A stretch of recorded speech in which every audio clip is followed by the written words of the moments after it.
November 2022. హ్మ్. చరిత్రలో ఈ తేదీకి బహుశా ఒక ప్రత్యేక స్థానం ఉండొచ్చేమో. అవును.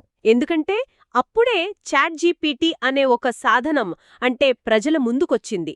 ఇది ఉత్పాదక కృత్రిమ మేధ అంటే జనరేటివ్ ఏఐ అంటాం కదా, దానికి చెందిన ఒక నమూనా. కరెక్ట్. కోడింగ్ రాయడం, ఈమెయిల్స్ సరిచేయడం, ఇంకా వివిధ వస్తువుల మధ్య పోలికలు చెప్పడం, ఇలా చాలా పనుల్లో సహాయపడటానికి దీన్ని తయారు చేశారంటున్నారు.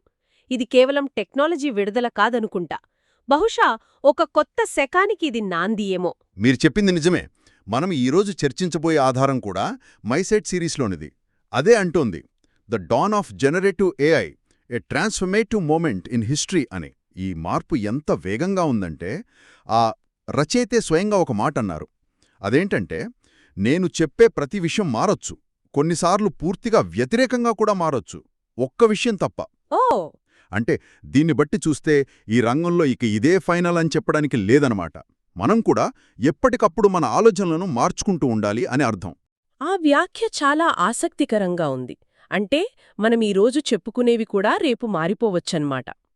సరే, మరి రచయిత ఈ జేనేఐని మానవ చరిత్రలో ఒక మైలురాయిగా ఎలా చూస్తున్నారు? చక్రం, తాడు, కప్పి వీటితో పోల్చారు కదా. ఖచ్చితంగా. రచయిత ఏమంటారంటే, మనిషి ఎప్పుడూ అదే ప్రయత్నం. అంటే తక్కువ కష్టంతో ఎక్కువ పని అవ్వాలి. చక్రం కనిపెట్టింది బరువులు సులభంగా మోయడానికి కదా. అవును. కప్పి నీళ్లు తేలిగ్గా తోడుకోవడానికి. ఇలా ప్రతి ఆవిష్కరణ వెనుకున్న సూత్రం అదే. జేనియాయని ఈ ప్రయత్నాలకి ఒక పరాకాష్ఠగా చూస్తున్నారు. ఒకప్పుడు మనం ఏదైనా పని జరగాలంటే దాన్ని స్పష్టంగా చెప్పాలి లేదా చెయ్యాలి. నేను చెప్తాను, పని జరగాలి అన్నట్టు. కానీ ఇప్పుడు టెక్నాలజీ ఎంత పెరిగిందంటే మనం కేవలం ఆలోచిస్తే చాలు, పని జరిగిపోతుంది అనే స్థాయికి వచ్చామనంటున్నారు. నేను ఆలోచిస్తాను, పని జరగాలి అనమాట. నేను ఆలోచిస్తాను, పని జరగాలి వినడానికి అద్భుతంగా ఉంది. కాని కొంచెం భయం కూడా వేస్తోంది కదా. అంటే మన ఆలోచనలు నేరుగా పనులైపోతే ఇక మనుషుల అవసరమేముంటుంది? ఈ ఆధారం ఉద్యోగాలపై ఎలాంటి ప్రభావం ఉంటుందని చెప్తోంది. రచయిత తన అనుభవాలను కూడా పంచుకున్నారని గుర్తుంది నాకు. అవునవును. ఉద్యోగాల స్థానభ్రంశం గురించి చాలా స్పష్టంగా చెప్పారు, తన అనుభవాల ఆధారంగానే. ఉదాహరణకు 2012లో వాళ్ల సంస్థలో ఆన్లైన్ క్యాంపస్ రిక్రూట్మెంట్ పరీక్షలు పెట్టడానికి మూడుల్ అనే ప్లాట్ఫామ్ను సెటప్ చేయాల్సొచ్చింది.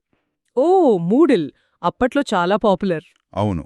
అప్పట్లో ప్రశ్నలను వివిధ పుస్తకాలు, వెబ్సైట్లు అన్నీ వెతికి వాటిని మాన్యువల్గా ఒక ఎక్సెల్ టూల్తో మూడుల్కు సరిపోయే ఫార్మాట్లోకి మార్చి అప్లోడ్ చేయడానికి 6 నుంచి 8 మందికి దాదాపు 2 రోజులు పట్టిందట. 2 రోజులా? 6 నుంచి 8 మందా? అవును.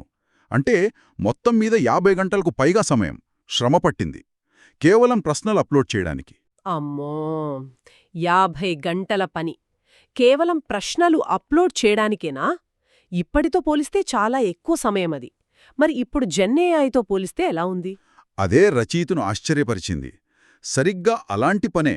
అంటే 100 యాప్టిట్యూడ్ ప్రశ్నలను మళ్ళీ అందులో 40 సులభమైనవి, 30 మధ్యస్థమైనవి, 30 కష్టమైనవి ఉండాలని కండిషన్ పెట్టి వాటిని నేరుగా డౌన్లోడ్ చేసుకోగలిగే మూడుల్ ఫైల్ ఫార్మాట్లో ఇవ్వమని 4 వారాల క్రితం జీపీటీని అడిగితే అది కేవలం 10 నిమిషాల్లో ఆ ఫైల్ను రెడీ చేసి ఇచ్చేసిందంట.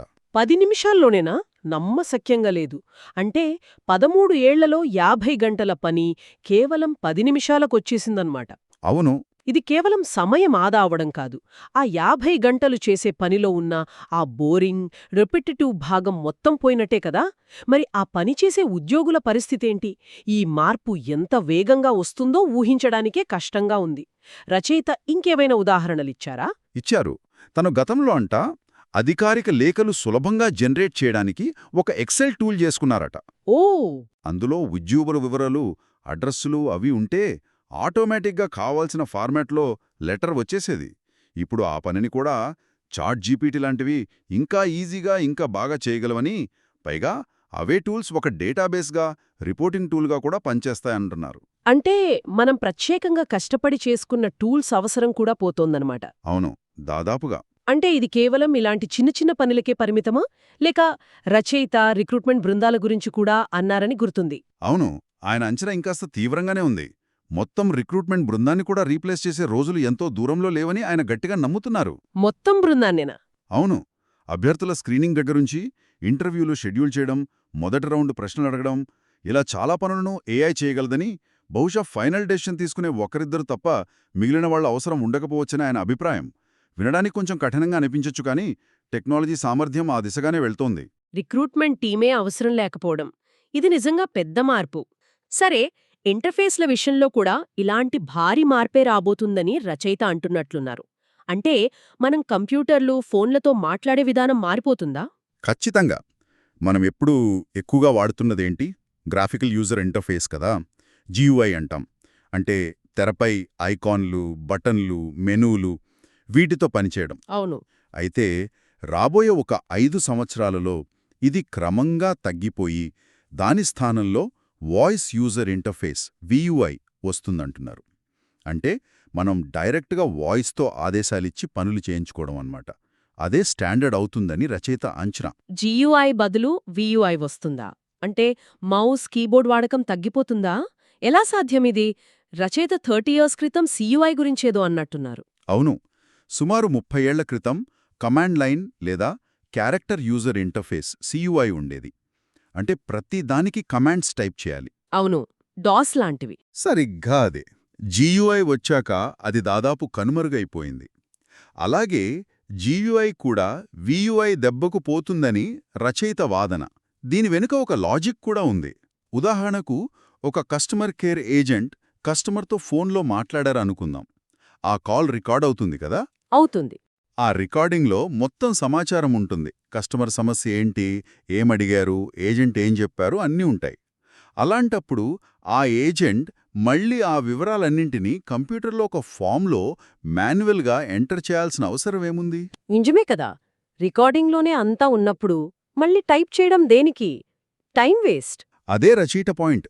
ఒక సింపుల్ ప్రాంప్ట్తో, అంటే ఒక ఆదేశంతో AI ఆ వాయిస్ రికార్డింగ్ నుండి కావాల్సిన సమాచారాన్ని తీసి డేటాబేస్లో పెట్టేస్తుంది. ఇది మనుషులు చేసే డేటా ఎంట్రీ కంటే వేగంగా ఉంటుంది, ఇంకా ఖచ్చితంగా కూడా ఉంటుంది. ఓ, మరి అలాంటప్పుడు GUI బేస్డ్ డేటా ఎంట్రీ ఫాములు ఎందుకుంటాయి? అంతా వాయిస్తోనే జరిగిపోతుంది కదా. హ్మ్. ఇది డేటా ఎంట్రీ, కస్టమర్ సర్వీస్ లాంటి చాలా రంగాల్లో ఉద్యోగాలను పూర్తిగా మార్చేస్తోంది. ఉద్యోగాలు పోతాయనే ఆందోళన ఒకవైపుంటే, హ్మ్. మనం ఇన్నాళ్లు నేర్చుకున్న స్కిల్స్ కూడా పనికిరాకుండా పోతాయేమో అనే భయం ఇంకోవైపు కనిపిస్తోంది. రచయిత ఈ స్కిల్ అబ్జల్యూషన్స్ గురించి ఏం చెబుతున్నారు? ఇది ఉద్యోగాల మార్పు కంటే కూడా ఎక్కువ ఆందోళన కలిగించేలా ఉందే? మీరు చెప్పింది కరెక్ట్. ఉద్యోగం పోతే వేరేది చూసుకోవచ్చు. కానీ మనం నమ్ముకున్న స్కిల్కే విలువ లేకపోతే పరిస్థితేంటి? హ్మ్. రచయిత ఈ విషయంలో చాలా సీరియస్గానే హెచ్చరిస్తున్నారు. హ్మ్. ఉదాహరణకు, సినిమా నిర్మాణం లాంటి క్రియేటివ్ ఫీల్డ్ తీసుకుందాం. సినిమా నిర్మాణమా? దాంట్లో కూడానా? అవును, ఒక కథ ఆలోచించడం దగ్గర్నుండి హ్మ్. Script, screenplay, casting, sets design, ఇలా దాదాపు మొత్తం సినిమా తీసే ప్రాసెస్ను హ్మ్. మనుషుల ప్రమేయం లేకుండా కేవలం ఏఐతోనే పూర్తి చేయగలిగే అవకాశం భవిష్యత్లో రావచ్చని రచయిత అంటున్నారు. పూర్తిగా మనుషులు ఉండరని కాకపోవచ్చు ఏమో, కానీ ఇప్పుడున్న చాలా రూల్స్ అవసరం బాగా తగ్గిపోతుందని కావచ్చు. అంటే టెక్నికల్ స్కిల్స్, కొన్ని రకాల క్రియేటివ్ పనులు కూడా AI చేసే అవకాశం ఉందని ఆయన సూచన. ఎంతవరకు నిజమవుతుందో చూడాలి మరి. అలాగే ఇప్పుడు బాగా వినిపిస్తున్న ప్రాంప్ట్ ఇంజనీరింగ్ గురించి కూడా ఆయన కొంచెం డిఫరెంట్గా చెప్పారు.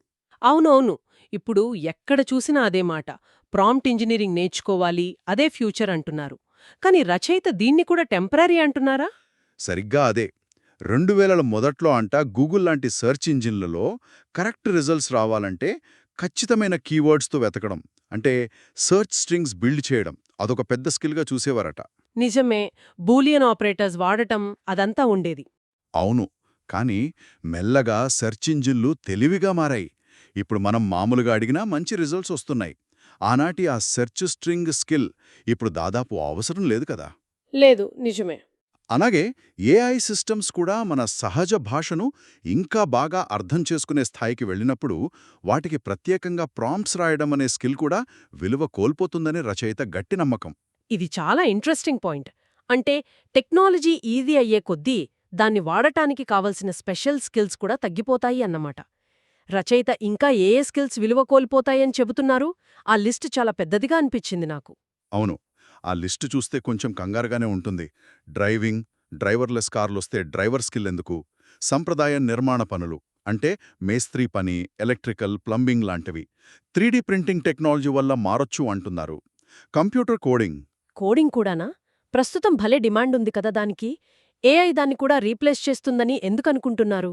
ఆయన వాదమేంటంటే ఏఐ ఇప్పటికే కోడ్ రాయటంలో, బగ్స్ ఫిక్స్ చేయటంలో డెవలపర్లకు హెల్ప్ చేస్తోంది.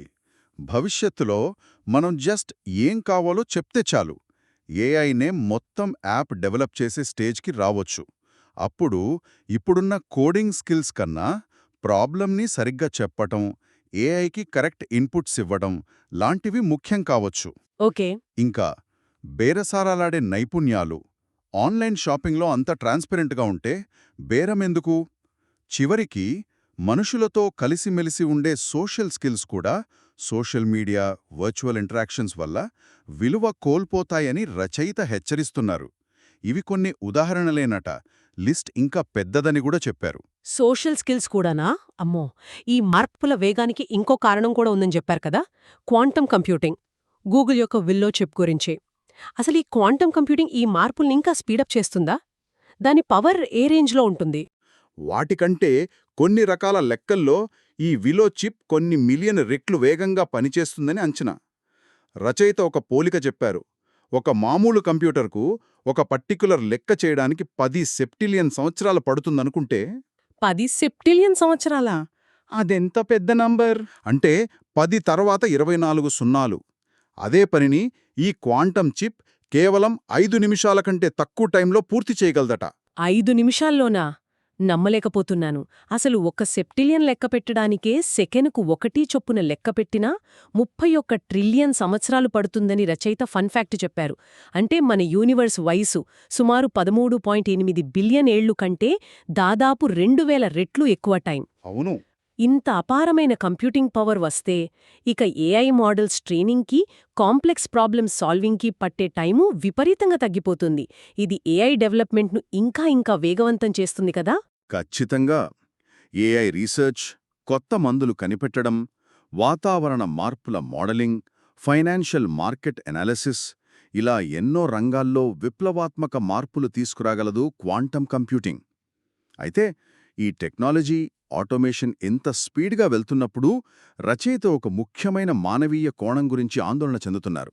అదే ఎమోషన్స్ గురించి. అంటే అంత మెషిన్స్ చేస్తుంటే మనుషుల్లో ఫీలింగ్స్ తగ్గిపోతాయనా? ఆటోమేషన్ యొక్క పరాకాష్ట భావోద్వేగం యొక్క ముగింపు అని ఆయన అన్నట్లు గుర్తు. ఇది కొంచెం నెగటివ్గా లేదా పెసిమిస్టిక్గా అనిపించడం లేదా? టెక్నాలజీ పెరిగితే ఎమోషన్స్ ఎందుకు తగ్గాలి? రచయిత భయం ఏంటంటే ప్రతి పని సులభంగా మన ప్రమేయం లేకుండా జరిగిపోతుంటే మనం దేని గురించి లోతుగా ఆలోచించడం, దేనితోనైనా పర్సనల్గా కనెక్ట్ అవ్వడం తగ్గిపోతుందేమో అని. అంటే కష్టం తెలియనప్పుడు సంతోషం విలువ తెలీదు అంటారు కదా, అలా. ప్రతిదీ డిజిటల్, ఆటోమేటెడ్ అయిపోతే మనుషుల మధ్య ఆ సహజమైన బంధాలు, అనుభూతులు బలహీనపడి అంతా యాంత్రికంగా, ఉదాసీనంగా తయారవుతుందేమో అని ఆయన ఆందోళన. దీన్ని చెప్పడానికి ఆయన తన పర్సనల్ ఎక్స్పీరియన్స్ ఒకటి చెప్పారు. కొత్త సంవత్సర శుభాకాంక్షలు పంపే ఉదాహరణ. అవును, ఆ ఎగ్జాంపుల్ భలే ఇంట్రెస్టింగ్గా అనిపించింది. మొదట్లో అందరికీ ఒకేసారి బీసీసీలో పెట్టి మెయిల్ పంపితే ఎవ్వరూ పెద్దగా రెస్పాండ్ అయ్యేవారు కాదట కదా? అవును. రెస్పాన్స్ రేట్ ఆల్మోస్ట్ 0 అంట. అప్పుడు ఓ 14 ఏళ్ల క్రితం ఆయన ఒక కొత్త ఐడియా చేశారు. తను కలిసిన వ్యక్తుల గురించి, వాళ్ల ఫ్యామిలీ మెంబర్స్, భార్యాభర్త, పిల్లలు పేర్లు తెలుసుకుని వాటిని ఒక ఎక్సెల్ షీట్లో ఫ్యామిలీ మెంబర్ కాలంలో సేవ్ చేసేవారట. ఓ అలాగా. తర్వాత ఎక్సెల్ షీట్ బేస్డ్గా పనిచేసే ఒక చిన్న టూల్ తయారు చేసుకున్నారు. అది ప్రతి వ్యక్తికి వాళ్ల కుటుంబ సభ్యుల పేర్లను కూడా మెన్షన్ చేస్తూ personalized New Year wishes message తయారు చేసేది. ఇలా పర్సనలైజ్ చేసి పంపటం మొదలుపెట్టాక రెస్పాన్స్ రేట్ 0% నుండి ఏకంగా 40-50% పెరిగిందట. వావ్! అంటే ఆ చిన్న పర్సనల్ టచ్ ఎంత డిఫరెన్స్ క్రియేట్ చేసిందో చూడండి. పేరు పెట్టి పలకరించడం, ఫ్యామిలీని గుర్తుపెట్టుకోవడం, దానికి జనం అంత విలువ ఇచ్చారు. చాలా బావుంది. అయితే రచయిత ఇక్కడితో ఆగలేదని కూడా చెప్పారు కదా? ఆగలేదు. ఆయన ఆలోచన నెక్స్ట్ లెవెల్కి వెళ్ళింది. ఫేస్బుక్ నుండి వాళ్ల లేటెస్ట్ పర్సనల్ ఇన్ఫర్మేషన్, రీసెంట్గా ఎక్కడికి వెళ్లారో, ఏం చేశారో లాంటివి, లింక్డ్ఇన్ నుండి వాళ్ల ప్రొఫెషనల్ అచీవ్మెంట్స్, ఇలాంటి డేటాను ఆటోమేటిక్గా లాగి వాటిని కూడా కలుపుతూ ఇంకా పర్సనలైజ్డ్గా రియల్ టైం మెసేజ్ పంపగల ఒక ప్లాట్ఫామ్ని కట్టాలని అనుకున్నారు. అదెలా? ఉదాహరణకు, hi Ajay, happy new year, మీ వైఫ్ సోనాల్కి, డాటర్ అంజలికి కూడా విషెస్ చెప్పండి. ఈ మధ్య డిసెంబర్ 21న మీరు ఫ్రెండ్స్తో క్రికెట్ మ్యాచ్కి వెళ్లిన ఫోటో ఫేస్బుక్లో చూశాను. భలే ఎంజాయ్ చేసినట్లున్నారు. అలాగే లింక్డ్ఇన్లో మీ ప్రెజెంటేషన్ చూశాను. సేల్స్ స్ట్రాటజీపై మీ అనాలిసిస్ చాలా బాగుంది. ఇలాంటి మెసేజ్ అన్నమాట. వావ్! అంత వివరంగా, అంత పర్సనల్గా వస్తే ఎవరైనా సరే షాక్ అవుతారు, ఇంప్రెస్ అవుతారు కూడా. మరి ఆ ప్లాట్ఫామ్ను బిల్డ్ చేశారా? లేదు, ఆ ఆలోచనను డ్రాప్ అయ్యారు. ఎందుకంటే అంతా బాగానే ఉంది, కానీ ఆ మెసేజ్ ఒక మనిషి నుండి కాకుండా ఒక ఆటోమేటెడ్ ప్లాట్ఫామ్ నుండి వస్తోందని అవతలి వాళ్ళకి తెలిస్తే అప్పుడు దాని విలువేముంటుంది? ఆ నిజాయితీ, ఆ ఆథెంటిసిటీ మిస్ అవుతుంది కదా. అవును, అది నిజమే. బహుశా జనం దాన్ని ఇష్టపడకపోవచ్చు, ఏదో ఫేక్ లాగా ఫీల్ అయ్యి రెస్పాండ్ అవ్వకపోవచ్చు అని ఆయనకు అనిపించింది. అందుకే ఆ ప్రయత్నం ఆపేశారు. ఇది చాలా ఇంపార్టెంట్ పాయింట్. ఆటోమేషన్ ఎంత పెరిగినా మనుషుల మధ్య ఆ సహజత్వం, ఆ జెన్యూనిటీ లేకపోతే ఆ కనెక్షన్ నిలవదు. ఇది నిజంగా ఆలోచించాల్సిన విషయం.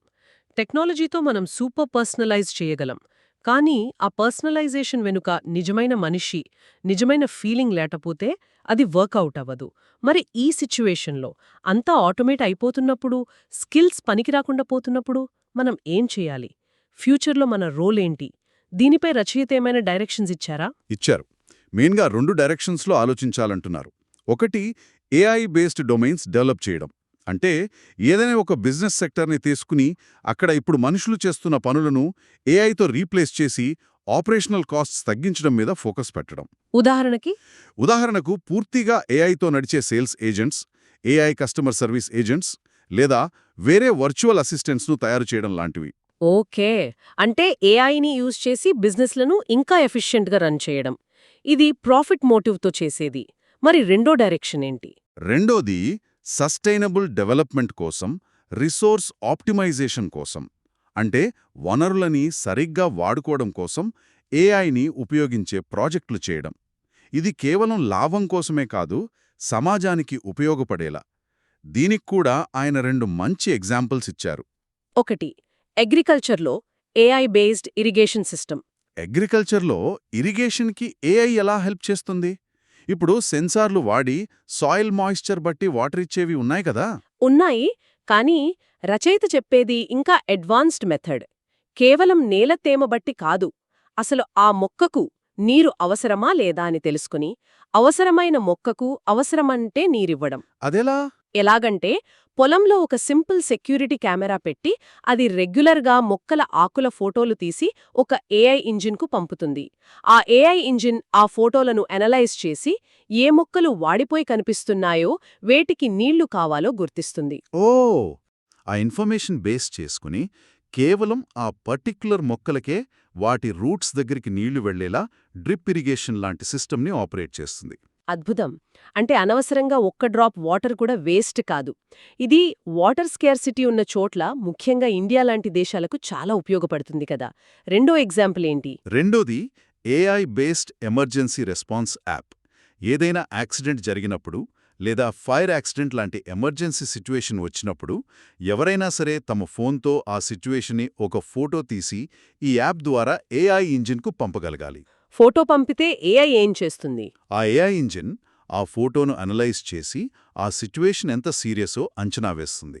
అది నిజంగా ఎమర్జెన్సీనా అంటే 911కు కాల్ చేయాలా, లేక మామూలుదా 311కు కాల్ చేస్తే చాలు అని డిసైడ్ చేస్తుంది. ఓకే. ఫైర్ డిపార్ట్మెంట్కు ఇక్కడ చిన్న మంటలు, 1000 గ్యాలన్ ఫైర్ ట్రక్ పంపండి అని, పారామెడిక్స్కు ఒకరికి గాయాలయ్యాయి, అంబులెన్స్ కావాలి అని స్పెసిఫిక్ మెసేజెస్ పంపి డిపార్ట్మెంట్స్ మధ్య కోఆర్డినేషన్ కూడా ఇంప్రూవ్ చేస్తుంది. ఇది కూడా చాలా వాల్యుబుల్ ఐడియాలా ఉంది. దీనివల్ల ఫాల్స్ అలార్మ్స్ తగ్గుతాయి, రియల్ ఎమర్జెన్సీస్కి రెస్పాన్స్ ఫాస్ట్ అవుతుంది. ముఖ్యంగా రీసోర్సెస్, మనుషులు, వెహికల్స్, ఎక్విప్మెంట్ వేస్ట్ అవ్వకుండా ఆప్టిమైజ్ అవుతాయి. ఈ 2 ఎగ్జాంపుల్స్ చూస్తుంటే ఏఐని కేవలం ఉద్యోగాలు తీసేసే సాధనంగానో, కాస్ట్ తగ్గించేదానిలాగో కాకుండా మన రిసోర్సెస్ను కాపాడుకోవడానికి, సొసైటీకి మంచి చేయడానికి కూడా బలంగా వాడుకోవచ్చని అర్థమవుతోంది. సరిగ్గా చెప్పారు. రచయిత ఉద్దేశ్యం కూడా అదే. జనరేటివ్ ఏఐ అనేది ఖచ్చితంగా ఒక మేజర్ షిఫ్ట్. అది మన జాబ్స్ని, స్కిల్స్ని, చివరికి మన ఎమోషన్స్ని, హ్యూమన్ కనెక్షన్స్ని కూడా ఎఫెక్ట్ చేస్తోంది. ఇందులో ఛాలెంజెస్ ఉన్నాయి. ఆందోళనలున్నాయి. కానీ అదే టైంలో ఇది ఎఫిషియన్సీ పెంచుకోవటానికి, రిసోర్సెస్ని స్మార్ట్గా వాడుకోవటానికి, కొత్త సొల్యూషన్స్ కనిపెట్టడానికి బోలెడు అవకాశాలను గూడిస్తోంది. కాబట్టి భయపడి కూర్చోకుండా ఈ మార్పుకు అడాప్ట్ అవ్వాలని, ఏఐని ఎలా మనకు, మన సమాజానికి ఉపయోగపడేలా మార్చుకోవాలనే దానిపై ఫోకస్ పెట్టాలని రచయిత చెప్తున్నారన్నమాట. ఏఐ ఎనేబుల్మెంట్ సస్టైనబిలిటీ ప్రాజెక్ట్స్ అనేవి ఆ దిశగా కొన్ని ఆలోచనలు. అవును. అయితే ఈ సోర్స్ మనం ఇప్పటిదాకా డిస్కస్ చేసినవి మెయిన్గా task automation, efficiency, resource optimization చుట్టూ తిరిగాయి కదా. కానీ మనం ఇంకో యాంగిల్ గురించి కూడా ఆలోచించాలి. మనుషులుగా మనకు మాత్రమే ఉన్న కొన్ని స్పెషాలిటీస్ ఉన్నాయి కదా. Creativity, critical thinking, emotional intelligence, empathy ఇలాంటివి. నిజమే. ఈ హ్యూమన్ స్కిల్స్ సంగతేంటి? ఆటోమేషన్ పెరుగుతున్న కొద్దీ ఇవి కూడా కాలం చెల్లిపోతాయా? లేక ఏఐ చెయ్యలేని పనులను మనం చెయ్యగలం కాబట్టి ఈ స్కిల్స్ విలువ ఇంకా పెరుగుతుందా? బహుశా మెషీన్స్ చెయ్యలేని ఈ యునీక్ హ్యూమన్ ఎబిలిటీస్ని ఇంకా డెవలప్ చేసుకోవడం, వాటిని ఏఐతో కలిపి వాడుకోవడమే ఫ్యూచర్కి కరెక్ట్ వే ఏమో. ఈ ప్రశ్నతో ఈనాటి మన లోతైన విశ్లేషణను ముగిద్దాం. ఆలోచించడానికి చాలా విషయముంది.